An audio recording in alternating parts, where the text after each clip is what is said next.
Hey, welcome to the Fireside, a place where the beer flows like wine.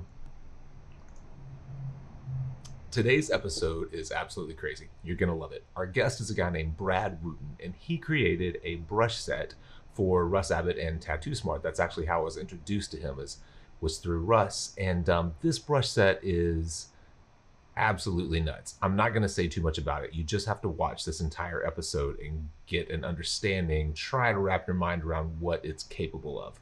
Brad Wooten is a real live, like, mad scientist.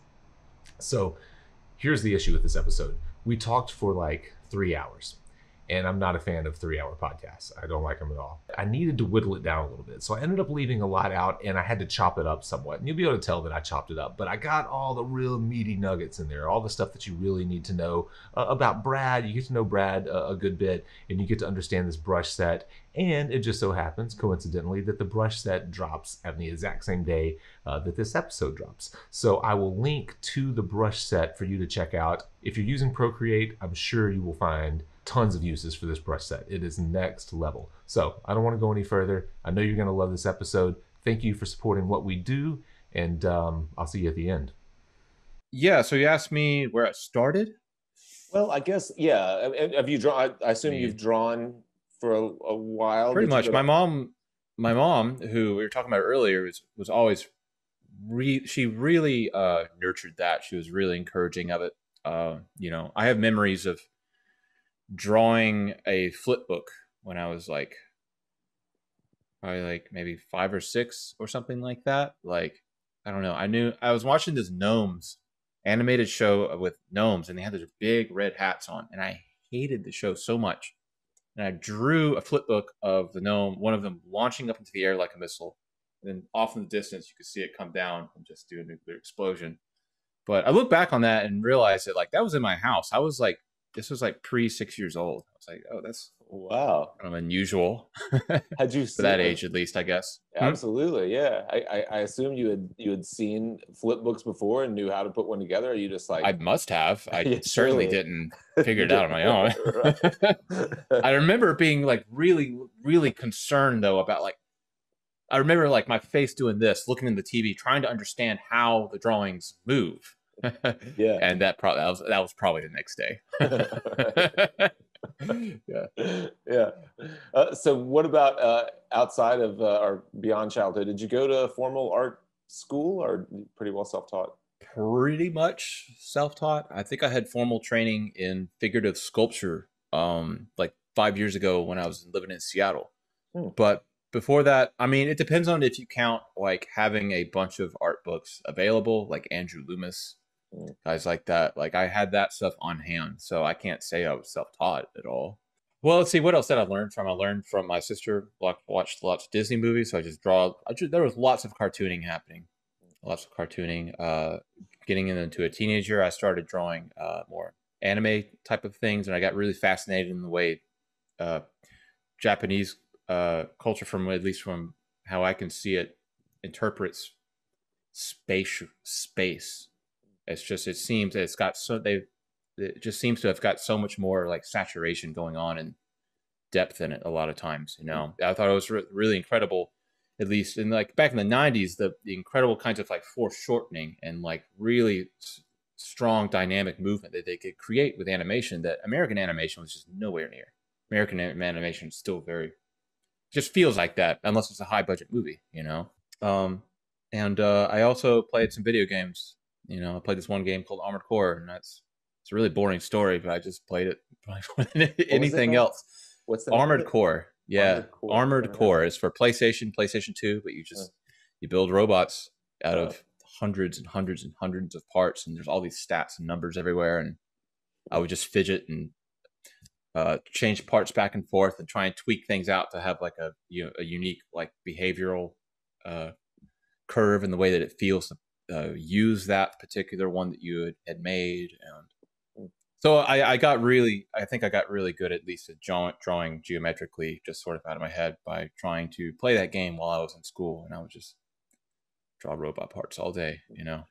But you were drawing traditionally with traditional media at all the way through childhood. Yeah, There's no a number like, 2 on a school yeah, test or something. Yeah, yeah, yeah. really traditional. I did have a very dense phase of learning about Photoshop probably when I was about 19 or so. I got pretty quickly kind of deep into that. And one thing that I knew towards the edge of me being limited to those kinds of tools is I really wanted to get off of the point. I really wanted to be able to draw with like a big form and lay out huge swaths of value really quickly because, I mean, I feel like if you have a reference or like a clear image in your head of what it's supposed to look like, there's a Photoshop filter called average. If you're familiar with it, Oh, that at all. Well, it basically just takes all the lights and the darks and it finds the average. So a predominantly dark image is going to average out and it just turns it into like a flat gray or something like that, but it's going to be like a slightly dark gray. If this is white to black, it's going to end up somewhere over here. And if you do that to a predominantly even one, it would be right here and it'd be up here. And, it's kind of like with oil, like you should probably just find what that average of the end result is going to be and then just fill the whole canvas with it. That's the broadest, strongest first mark that you could probably make to get it closest to the whole, where the whole thing should arrive at. absolutely. I mean, yeah, toning a canvas, and then in addition to that, in addition to hitting the value just right, whatever kind of chroma you want, you want that the overall piece to feel, you could start to play with color in addition, and then you've solved a huge chunk of the problem. Yeah, when you see professional concepts artists, mostly those guys are amazing to watch because their efficiency is so strong. They will their pieces look 90% of the way that the end result's going to look like 20% into the time of them actually making it. Sometimes even less. Sometimes if a piece is going to take them 4 hours to do, it looks mostly the same for the last 3 hours and 50 minutes. Right. They get those values in there immediately, the big global values, the ones that really matter. And then the rest of it's just doing this for 3 hours and 50 minutes, Do you follow a illustrator, Peter Moorbacher? Do you know him at all? Oh yeah. Yeah, he was one of the ones I was even just now thinking of. He spends like 60 hours on his right pieces though. Absolutely nuts. Yeah, but he's made his own little world. It's amazing the way he's constructed his way he's been able to just do whatever he wants in that over and over again. I think he has his Patreon. I don't know what if he does any professional work. I don't know. I think he's hired by someone else. Yeah, I think so. I think he does work for like I know for a long time was doing like Magic the Gathering cards and things like that. I'm not super familiar with that stuff, but to your point, what made me think of him is you were talking about how you get to a place and then they're just like just tweaking the entire piece over and over. And I've watched him on his 3-hour YouTube streams where he's literally just using some little soft round brush and an eyedropper tool and just sampling and smudging over and over and just finessing edges back and forth for what seems like. I love the eyedropper tool. Yeah, absolutely. Well, let's so one thing I was going to ask you, you said were introduced to Photoshop at 19. You were introduced to it as a drawing program before a photo manipulation, or are you using it? I was using it as a drawing program. I mean, I had used a Wacom tablet though when I was probably like 11 or 12 though. We had like one that was about, yay big or so. And I had a program on our 75 megahertz computer from 93 that was like called Dabbler 2. But it just had a bunch of goofy brushes and things that you could use. And but I'm not sure if that got me far at all, but it definitely got me used to like working down here and having my eyes up here on some kind of screen. As I worked. Once I figured out how layers work in Photoshop and the transparency between them, it was just one after the other. Try and learn one new thing every time you open it up, or at least practice all the things you already know. Right. And when I know we're going to get into the Cyberfluidics, the reason that we're having this conversation soon, I know that a lot of that was done through Illustrator. Did you start working in Illustrator shortly after Photoshop, or is that more recent? I don't care for Illustrator. I hate it.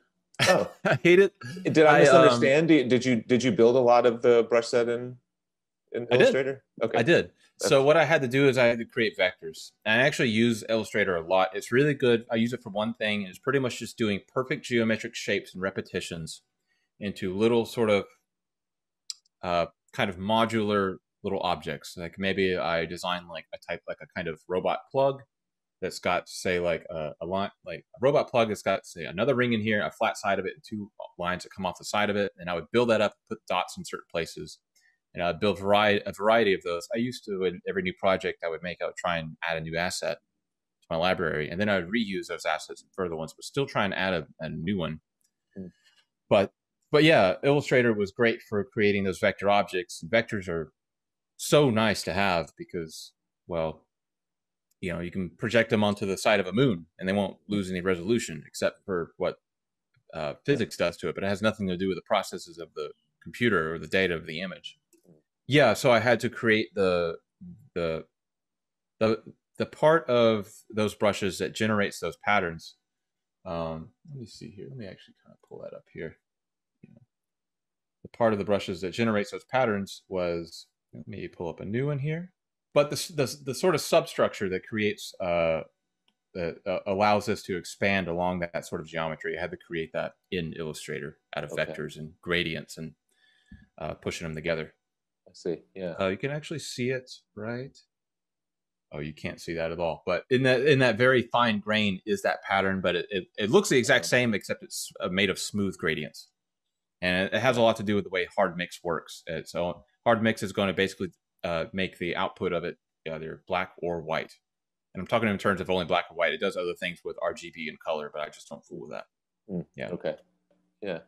Well, so here we go. We jumped straight into Cyberfluidics, which is the point of what we were here to talk about. Let me ask you first. I struggle to come up with what this thing actually is because you know, I thought I had a pretty good understanding of, you know, brush sets or stamp sets or, you know, what the things that TattooSmart is putting out. And then as soon as I saw you the terminology of what a brush is, what a stamp is, and like how, in a very basic way, like how, and I'm drawing in Procreate as well. And so I was pretty familiar with what TattooSmart was already doing. And then as soon as I saw you break this thing out, I thought, well, that's not, it almost kind of reinvents what we might consider a brush set to be in the way that it behaves. Do you consider Cyberfluidics a brush set? I don't know. I kind of avoid thinking about constraints categorizing like that. Okay. You know, I saw something about earlier today, this foundation or group of athletic trainers called Functional Patterns, and they made they should put up this video about a comparison between, you know, everyone's complaining we don't have flying cars, but, you know, I mean, we have planes, right? You know, like how far away is that really? Right. It's not, you know, but everyone's just really concerned with the box of a car, the form of it, you know? Yeah. Then the most important part is the end result or the output, you know? So I try and always stay very loose about how exactly that gets there. Yeah. You know? Yeah. Sure. But the reason it ended up looking this way, this is not what I used for years, but through Procreate, I found a way to make it sort of put it in an automatic mode. So what I did for years was in Photoshop, and it's actually just it is a halftone effect, and you use hard mix to get there. And one of the layers basically needs to be a bunch of repeating gradients. You know, the more gradients, the higher resolution you basically get of the image that's pushing through it. It doesn't have to be an image; it can just be a bunch of shapes, like what I use often. But then as soon as you can see here, if I open this up, you know, this is set to hard mix and it's off. But if I turn it on, all of those gradients, that top layer looks to the bottom layer and basically looks to find out exactly, or the bottom layer looks to the top. I don't know. Who cares? Look, you can see it. You can see it actually happen here, though. Yeah, this is the normal mode, and then that's with this. But the cool thing about this is, if you use this 2-layer technique, like I have here, and you can take any of the brushes and you basically just disable the blending mode for the grain pattern. And you'll be able to do this. And I have mine. I even made a separate folder for mine, this right here. And let me just pull that out. I have sim the one for sim right here. Let's make a new one, and it needs to be. It can't have any transparency in that bottom layer, so I'll fill it up with white, and then I pick back black, maximize all that, shrink it down so I can easily get it, and I fill that up with the.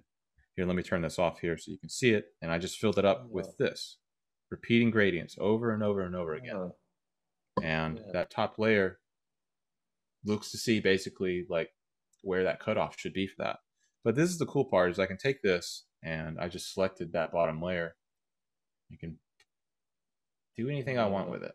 Amazing. You know, a lot of times I'll take this and now let's duplicate this layer that I just used. And now I'm going to, let's see, let's turn it this way and warp it or something like that. How about that? And now let's take this layer and erase out a certain part. Or let me just use an eraser. I'm not going to bother with a mask.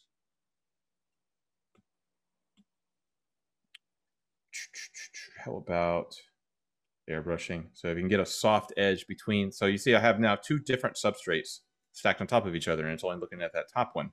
But if I erase out parts of that top one, it just feeds into the next one. You know, so you can create some really complex little networks of different. I call that sort of layer like a sort of a substrate. It's kind of like it's like a grain pattern too, but you know, it's one of the original names for the set was ferrofluid, but that's already a thing, and a lot of people don't know exactly what it is. Anyways, I don't know what it is. What is ferrofluid? Ferrofluid is this stuff that is a magnetic powder or dust of some kind, filaments, dispersed into a liquid carrier. You run magnets next to it, and all these fingers will just come out, and they'll they'll sort of come across here. Didn't know the term. That's kind of what's happening. So this top layer here with the Mary, it acts like the actual mass. And all these substrates layers act like the fields, the magnetic fields, and exactly how it should be pulled. But it's, you know, the mass is gonna determine where the volume and the weight and the black actually goes, right? Whether it's there or not, and the substrate or the magnetic field below it just sort of determines the sort of character quality of it. What a great way to think about it. Yeah, I know exactly what ferrofluid is now that you say it, and what a great way to kind of visualize it. Let's just look at what I'm going to keep calling it a brush set. Let's just look and see how it's laid out, because these things work in, I'm not going to use the right terminology, but they work in kind of families, right? So there are certain limitations with Procreate that I had to get around, like the fact that you cannot adjust the size of the pattern with any of these sliders here or over in the sides. So I had to pick the most useful to me at the most common resolution, 3 different sizes that everything can work with.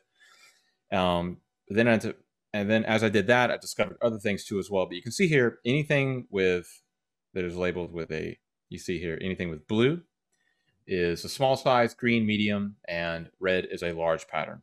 There are some other things here. So you can see anything with that star, this is going to be the new family. There's a proto family, which is just sort of the first one that I had made. And then this one is a isolinear family. I'll explain the ISO part of that in just a minute, but you can see that the rest of it's just lines, isometric and so on, And then there's inverted versions of all of these things too, which I can explain has to do with the eraser, which you don't actually always have to erase, but it gives you a different direction that the pattern will grow or seed from. This is cool. This is let me pull out my little quick menu thing here that I created, and let me just go ahead and fill this up. I think you saw me do this one right here, which is where I go do this little trick. I did see this. That's big. That's big. This is a low resolution. That's fine. We can still use it. Okay. Then I switch over to the one for the right. Maybe pick a darker one. And I can make that sort of progressive as it goes over. And then let me pick this color back again right here and use the same brush again. Look at that. And you can just, it doesn't have to erase, but sometimes you can just pick a different color and go back into that same area again. Right. And, something interesting will happen. Pick the top one again, add some white dots onto there. Let's find the inverted version, I guess, of the left side. How about that? And I can Oh, look at that. Yeah. do something like that. Uh, You know, so you can just really, you can do a whole lot of building. This Is in this there sort of way. a way that you recommend people to when they're first introducing themselves to this? I mean, we're talking to tattooers for the most part. Right. Is this the best way to start to play with it? Just to grab families of brushes and see how they interact together? Like if you were to build a tutorial, knowing what this is capable of, and or really, I don't even know if anyone knows what it's capable of because it hasn't been in enough hands to see what everyone actually does with it. But knowing what it's capable of, how do you recommend that people start to introduce themselves to it? Just by building patterns like you just did?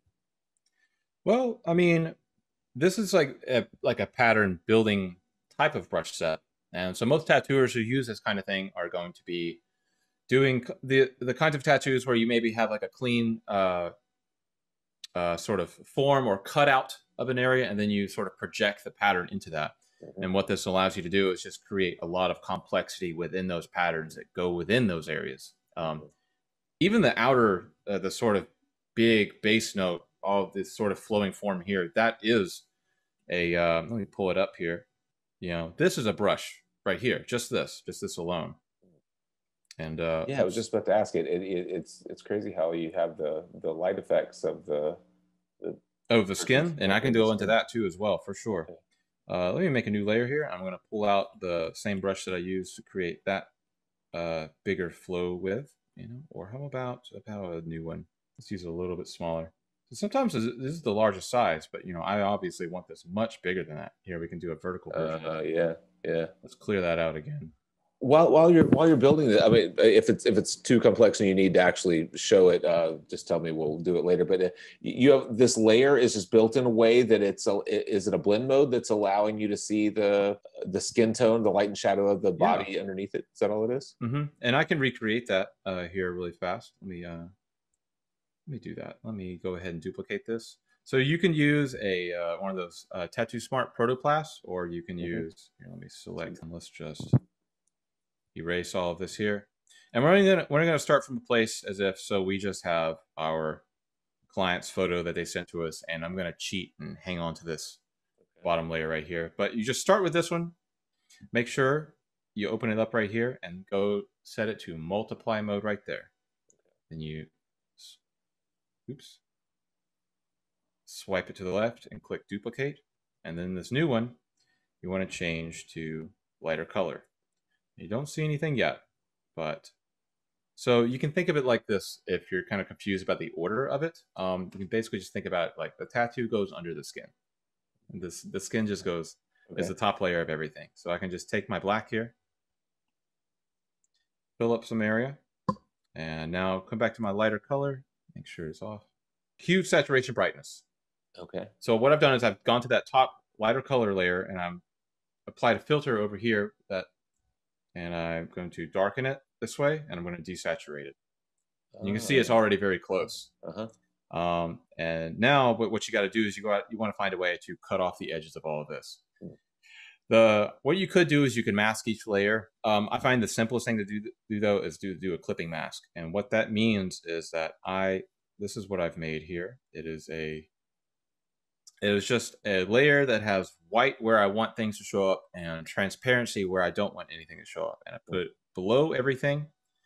And then on that every layer above that, you turn on clipping mask. And you see what this does.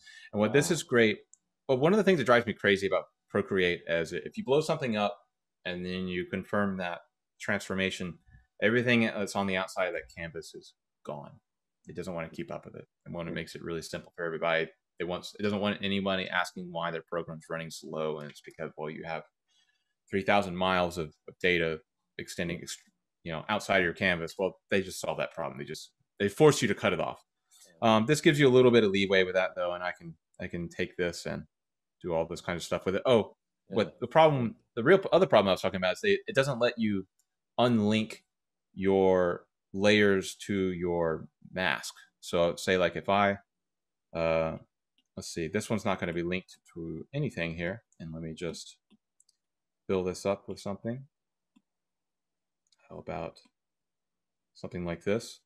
I can try and do this, I do a mask, and let's fill the mask with black, and now paint into the mask.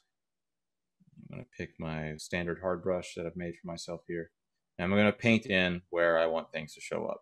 Okay. What I used to do in Photoshop, and what you can do in Photoshop is there's a little chain between this layer and that mask, and you can click it and you can unlink it, and then I should be able to grab one or either one of those layers and then move it around wherever I want. But you see here, I can't do that. You know, it's going to keep dragging that mask along with it. Whereas if I do it this other way, I can just grab this and I can slide it around anywhere I go. And you see that appearing and disappearing act that happens here. And I can keep all that data. I can keep all that work or whatever happened over there that I might want to keep or come back to later. I'm a fiddler.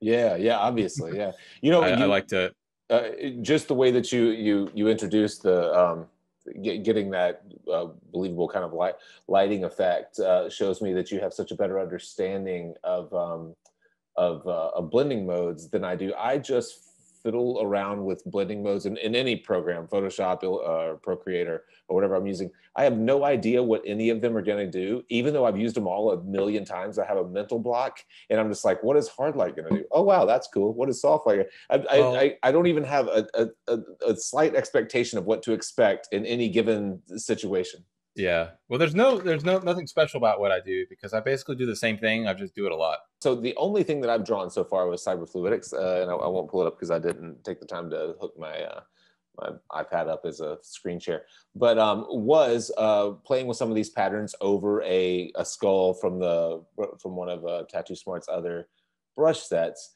And I wonder, since you've got some right there, what about when you're transforming or manipulating one of these patterns to fit a strong curve, say like, you know, the curves of a skull? Do you have any, because I started playing with that, and I was able to do it with a handful of the simple patterns, but then say like, when you're dealing with some of the real subtlety of the skull, are there any tricks for like that edge at the top of the cheekbone where it makes a hard turn into the eye socket and then it makes the turn down? Do you basically just lay the brush over it and then go through and use your warp and distort tool? Liquify is something that's a lot more accurate. Have you tried Liquify? No, I haven't tried that yet. It's really strong. Let's see here. Let's look at this. I have one here, and I have some random stuff that I've done. Yeah. So, oops, wrong pen.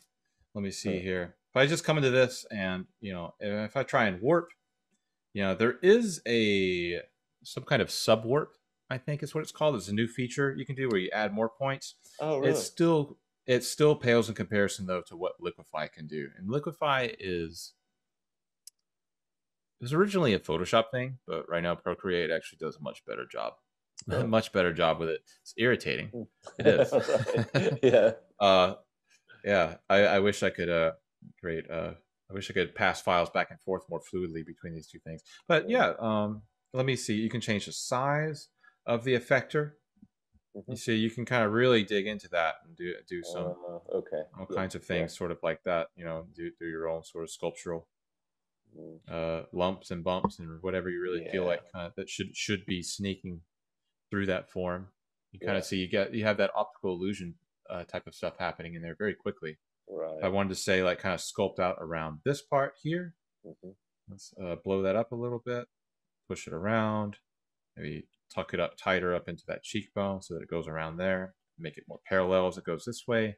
And then I would probably actually cut this design off somewhere around there and introduce a different pattern. Let me pull, or here, this is what I actually do often. I will just duplicate it, pull it on top, find another section. You can play rough. You can play real rough with it, Yeah. Let me just do something like that. All right, now I have some stuff that I like, and I'm going to use a very large eraser. Let me create a mask here. Fill it with black, and we're going to paint back in with white. This little area here. Oh, no, that's not doing at all what I want. As you play with this, you would consider the most important kind of functions to understand in Procreate to be masking and blend modes For me, but to manipulate to really this manipulate brush these. set. Yeah, yeah, not Yeah. yes. Well, it depends on what kind of artwork you're making. And if you're a tattooer, I feel like you're going to find a lot of use out of having an image of a human being and putting them up on top and using those certain blending modes. And I like doing that a lot because I hate squinting at it and trying to imagine what it's going to look like in real life once it's actually on them. It might be cool just to introduce each of the families a little bit, the different families, just to see what they actually. And you don't have to go through each one of them, but maybe just an example or. I'll do the highlights though for sure. Okay. You know, this is the proto one where everything is just kind of what I started with. It's basically just a blurry checkerboard pattern. You know, and this is when I was making halftone effects. You can kind of see the sort of goopiness about it, and it's very close to a Truchet pattern, which is I have some of the much more mathematically correct Truchet patterns later on in here that I can show you. You have the isolinear family, which I showed you earlier. And the reason it's called ISO is because these alternate versions are on 30-degree angles. And that lines up with the isometric set. And I'm going to describe the isometric set here. And what's so cool about that is, well, here, let me see here. There we go. Pretty straightforward, right? But all of these brushes interlock into each other. So I can take let's see, this first one was hex, and now I'm going to go to dot. And you see here, and now at all the intersection points between all these, you can create these sort of swelling kind of dots and patterns and things like that. I have another one here called trigon, which does oh, you know what? I want the inverse of that. Let me find that. Here it is right there. You see how it lines straight into it, lines straight up into it. Yeah. And it just goes on and on like this throughout this whole family. Here's Nano. Nano's pretty cool. Actually, that's really cool. I like that. Yeah. So from an architectural kind of source, I forget who originally named that. I won't feel bad though. Cube here. But this is where it gets kind of wild. It's like where you jump sizes, because in the isometric set, you can jump sizes. And let me go to the medium version of hex here. You can see what happens immediately right there. Yeah. And, you know, if I go to the large version of Nano, how about we do that one?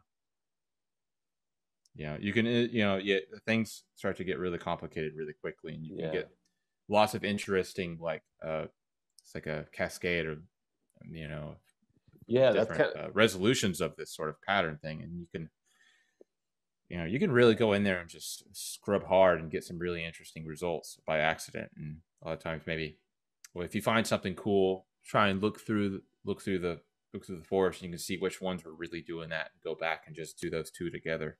Yeah. There's some other cool ones here, like ISO memory or ISO mem. You know, you can see how this is lining straight up onto it here. Yeah. So there's really no way to make a mistake within a family. It's really just exploring within that family, and everything is going to line up. Do any line up between families, or are the families pretty well exclusive? Mostly, no, just the isometric family. It was something that while I was making it that I realized that I could do with this, and so I just plugged it in there. It wasn't a universal feature between all of these things, but at least with the isometric one, that's just how that one works. You know, it wasn't going to work with the Alan Turing ones or the let's see. You know, you can't do that with a Sayagata pattern. You know. You can, you know, you could make the black, you could, you know, do something like, here we go. Let's pick a node, you know, and I have another one here called fuse, you know, which will actually fuse all these kinds of things together that way. But yeah, you know, here we go. Let me use the inverted version of that, and I'll do, you know, maybe this. Yeah. And then maybe one of these. And then maybe one of those. You can just go on and on. One last thing, you know, the pressure sensitivity, you know, and having the control over the blend or the bleeding of any one brush. Can you switch that on and off in Procreate, where if you just wanted take a single swipe at whatever pressure and create that pattern at one thickness? You can't do it with a brush automatically, but if you use that 2-layer setup that I showed you about, you can basically, I can show that to you right now. Okay. This is how you would do that. I didn't mean to dive into something new. It was something I meant to ask earlier, and it slipped my mind. So I don't think there's anything. I like doing this stuff. Let's see. I have a 50% here. Now I'm going to make a new substrate. I also just jump on the chance to exercise my speed and yeah, kind of. You know, I mean, if I'm going to use Procreate, I better get used to doing this at least for each one. I've got my substrate here. Let me put this one on top here. Trying to change it to hard mix. All right, there we go. All I have to do here is go to curves. Okay. You can do that right there. I see. Yeah. I'm just changing that value layer, the mask layer, basically. Okay. That's this one up here. This is just a straight gray. I can fill it up with a dark gray. I can fill it up with a light gray, and it'll just react predictably to that scale. It's going to match whatever this gray is. It's going to match the exact gray that is on this substrate layer right here. Is finding that gray and going above and below it with the black and white. You see? Yeah. That might explain hard mix a little bit better there. You know. Mm-hmm. Yeah, absolutely. This is a little bit off topic, but I noticed that you do a lot of your concept kind of work on either a protoplast figure or whatever other actual figure. And I see people doing that more and more when they're building concept kind of drawings that they're making available as tattoos. And a lot of times it's someone in an interesting position and you only see a quarter of the actual design. And I'm always wondering whenever I see people do that, like, do you have an idea of what the entire design looks like? And if someone does want it, what's the process to get it from that, say, cropped 3/4 sitting position where you only see a shoulder blade and part of an arm and a hip to a full scale kind of piece? Do you understand my question? Oh, deeply. Yeah. I'm just curious. I've never done that, but I've seen. Yeah, go ahead. It's painful. It is, because what I'll find myself doing a lot of times is I will take 8 photos or something like that. You know, I'll have them be like, all right, like 8th turn, 8th turn, 8th turn, 8th turn, 8th turn, and I'll do all that, and then I'll do another one with their arm up if we have to do this stuff in here. And pretty much every single time I try and all 90% of the time, there's a 10% of the time where it's amazing. Most of the time though, it's a wraparound design. Something like going around the forearm here like this. But what I would do is I would actually kind of I would explain what I do and have done in Photoshop about this. And what you can do in Photoshop is you can create an image and start drawing on it. And then in another document, image, whatever, maybe it's another angle of it, I can put in what is called the smart object. And what that means is that, like, it's going to be its own layer, but what it's looking at when it looks at that layer is it looks back over into my files and it is a different document entirely in Photoshop. But what I've started doing lately is I've stopped trying to actually replicate the last remaining edge over to the next side. And what I've started trying to do is actually just do a new design for the next one, like a sibling design. And then once I do that, I have all of these different ideas in front of me, and they eat it up. They love having like all of those different options and things. And, basically what I just get in there. These days I'm trying to do things that I can draw on the skin. So I've been trying to kind of stick to resolutions, like something like this. Like I could draw that on somebody, in a few hours or so, or break up the drawing and, draw for a couple hours and tattoo. And then the next time I see them, draw for a couple hours and tattoo, and I've been really enjoying doing that. But I really enjoy going to a new angle and then trying something new. And I feel less chained down and limited by what I was doing before, and I just feel more creative. And I don't know, I find more solutions doing that than I do trying to anchor myself to what I thought was a good place to be, and end up with more variety.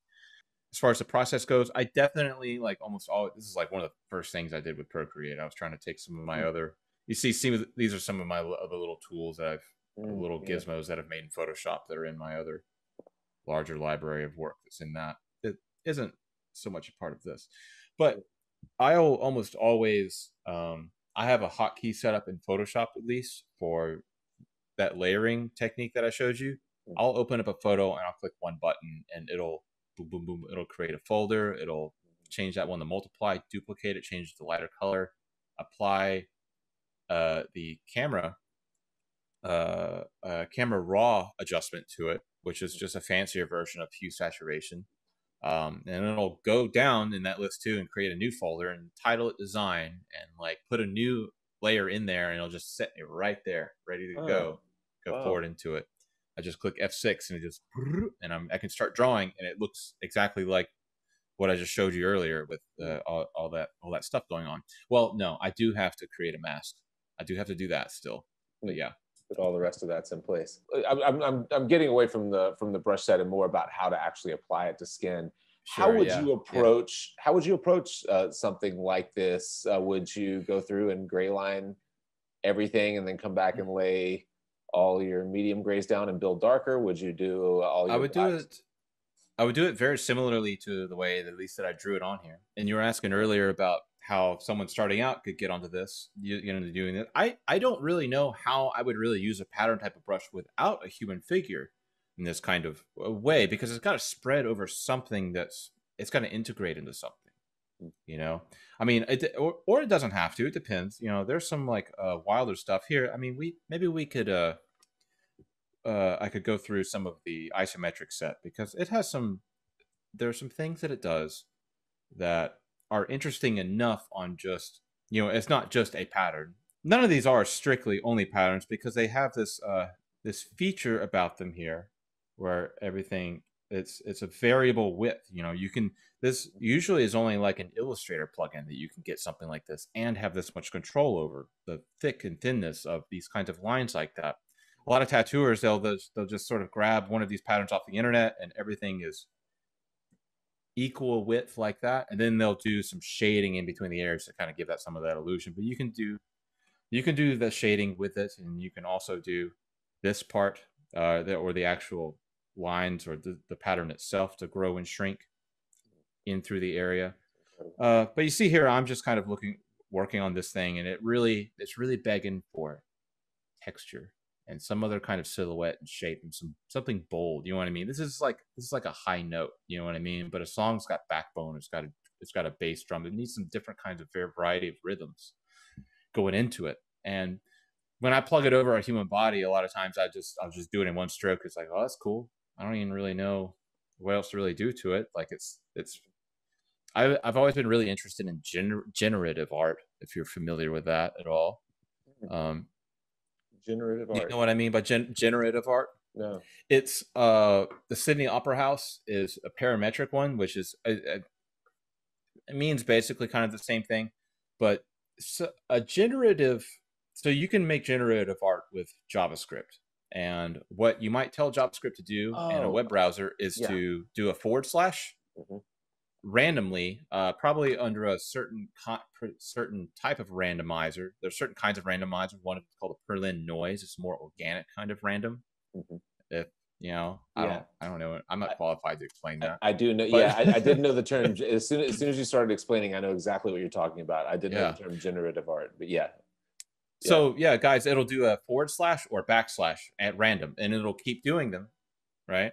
And then it'll go to the next line when it reaches the end. It'll do them again. And these / and backslashes are very geometric, and they will connect, and it'll just make a maze and this random kind of pattern. And it's usually really interesting. A good generative art is really interesting, really easily. That's exactly sort of what some of this stuff is here. This is the it says organic family, but what these really are Alan Turing patterns. And what they are is, you see, this is algorithm kind of discovered by a guy named, you might guess, Alan Turing. And you've seen this on fish. You've seen this on coral. You've seen this. You can see this a lot of different places. It's sort of what it is. It's like all this stuff. You make a couple of marks and you run the process. This is well, what this brush isn't creating or generating a Alan Turing pattern. Well, it is in the way it looks, but it's not. Like when I made these in Photoshop, I made some black blobs all over the place, and then I have an action or a series of actions that take place for it to like, it'll blur out those things, and then it'll like make everything gray and take the edge anywhere it finds an edge, it'll sort of split it off into a blurrier light and dark, and then you do a threshold, which is basically a hard mix where everything's black and white like this, and then it'll blur it again. But what happens is you have A chemical and B chemical, and they sort of push against each other, and they share space. Is just sort of what this looks like. It just feels like everything's just nice and cozy in there, you know. And there's all kind of different varieties of this, and different kinds, and there's different ways you can control it. And that's some future stuff that I'm really interested in making. I'm thinking about a piece that I just started last week that was like this. A woman that was kind of almost like dressed kind of like a superhero, and the guy at the last minute, and she's huge, she's oversized, and the guy at the last minute wanted to remove some of her armor and things and make her look like she's wearing this more kind of tattered clothing, but the way that she's positioned on his arm leaves these kind of big bare spots. And I was thinking, well, I want something in these bare shapes where I did have this armor on her forearms. You know, is this a big drawing? It's big. It's a full sleeve, and I'll try to. So it's for a slave, and you got another human figure in it with a forearm. Okay, exactly. Yeah. So like one forearm, for example, runs right up his bicep, and I don't want a bare forearm. When it was a big piece of armor, it was one thing, but now that it's just a bare forearm, I'm thinking like I was originally thinking maybe I could give her some sort of tattoos, and now after watching this, I'm thinking maybe I could. Maybe I can embed some sort of pattern in her, these really kind of like softer kind of pattern, based tattoos in her skin. Or I don't know. I'm just thinking about like what I can expect to see people do with this, and I really have no idea. I know. Yeah, I'm really curious. What I do and the way that I've gotten here is, or at least the way it looks like, is different from a lot of the way that other people draw. I'm surrounded right now by artists who do like lots of like new school and neo traditional and things like that. Mm-hmm. And those guys just kind of look at drawing tattoos the way that you would maybe with like colored pencils and oil paints and things like that. And I tried to break away from that once I don't know, something happened. I practiced color for a long time, and then I moved out west and saw everyone else doing black and white. I don't know. I just tried it out, and I just fell in love with just doing stipple stuff and keeping it really simple, and I just got really abstract really fast after that. Just sort of fell out of doing illustrative kind of stuff. I was looking at my oil paintings. I started taking oil painting classes, is what it was, and once I started getting instruction, like oil was just, this is just the way. These were just my feelings about it. So can't tell me nothing. Like, but oil just seems so superior to representing and holding color than a tattoo does. It just did, and because oils were just so beautiful looking, and I could not get that with my tattoos, and I was just like, fuck this. I'm just gonna go primitive here with this. Let me see what I can do with this. Let me just let it exist as it seems to want to exist, which is just, the things that we're doing to skin are every time you get one, your body tells you what it thinks about it. It's true. It's not good. It hurts, it's like doing this to you, you know what I mean? Let's bottle that spirit and just do some solid black stuff. Yeah, I saw this one earlier. I'm glad you pulled that back up.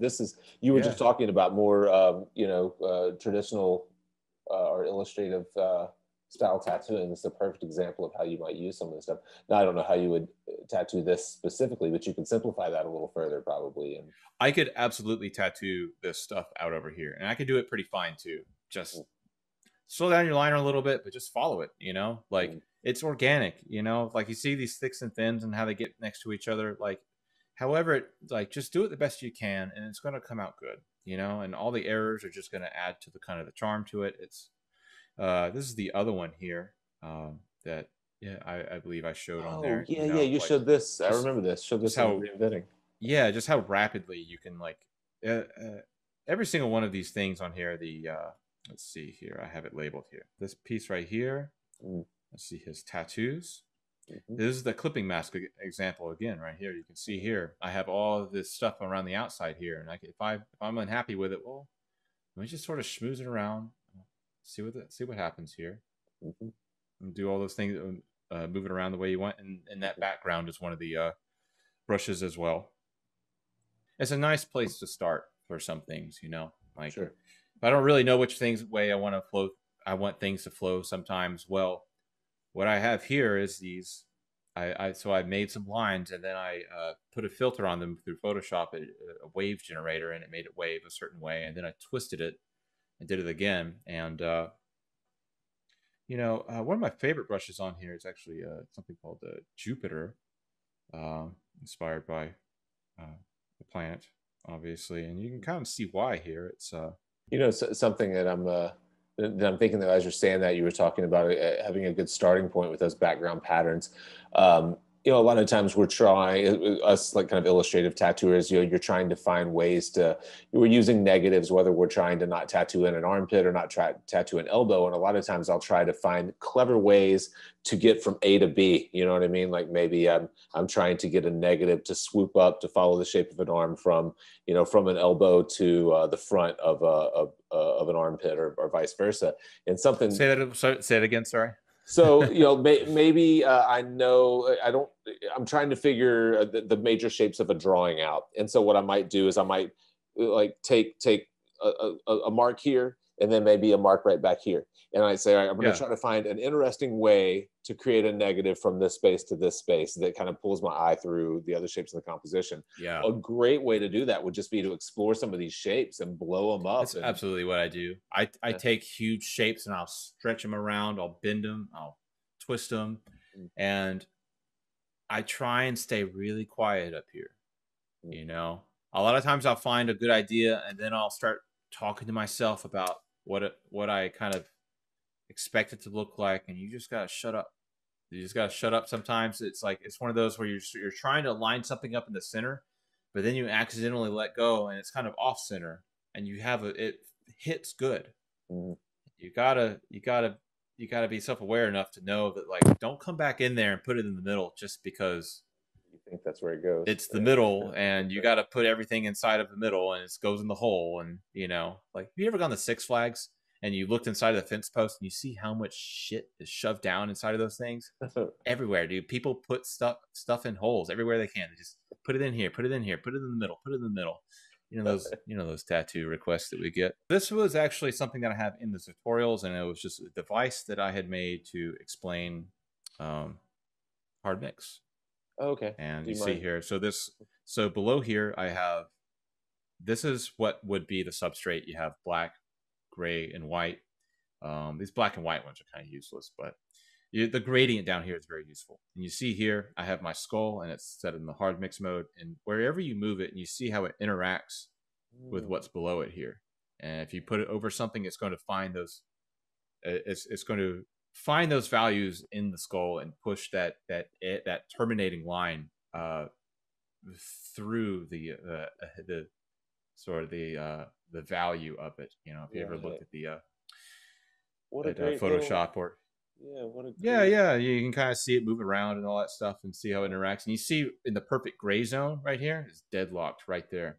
I actually love doing this. You can this is what you see here up in the middle square right here is the result, at least, is identical to a threshold filter in Photoshop. And I use those specifically to, if I have something that I'm realistically trying to do, I'll have my stencil and I'll have my realistic reference here. But somewhere off to the side, I will have this reference right there.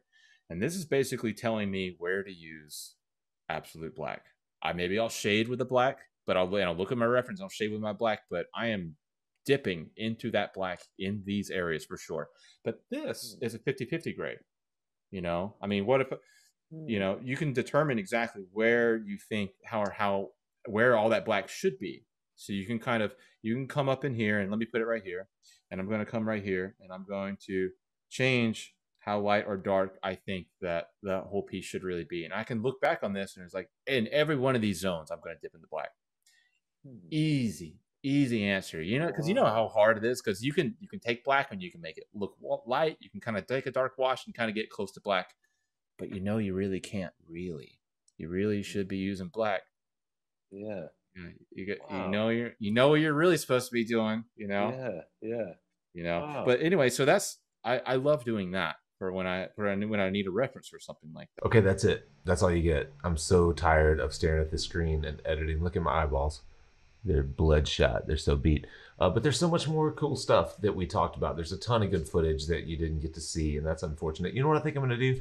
I'm going to maybe cut some of that other footage up and make Instagram posts out of it, just so you can see some of the other cool tricks that Brad did with the brush set.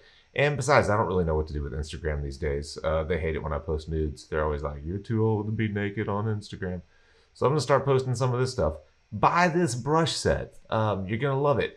And whenever you use it, make sure to tag Fireside as well as Brad and TattooSmart, because I'm really interested to see what you guys are going to do with this thing, especially if you're doing more illustrative style tattooing and not just pattern-based tattoos. Nothing against just pattern-based tattoos, but the pattern-based tattooing with it I can see as being kind of predictable to an extent, but the illustrative or maybe bio or like other styles of tattooing that you can incorporate this in and maybe use that liquefy tool and make it like meld and make these patterns meld and work with different shapes, that would be really cool. That's the kind of stuff that I really want to see. And like I said, there's a link below to go on and pick up the brush set. By the time this comes out, it should be live. This is not an affiliate link. I'm not getting paid for this. I think guys like Brad should be paid for their big brains and their hard work. So check this set out, pick it up, and definitely tag us in whatever work that you do. Thank you guys, as always, for supporting the Fireside Tattoo Network.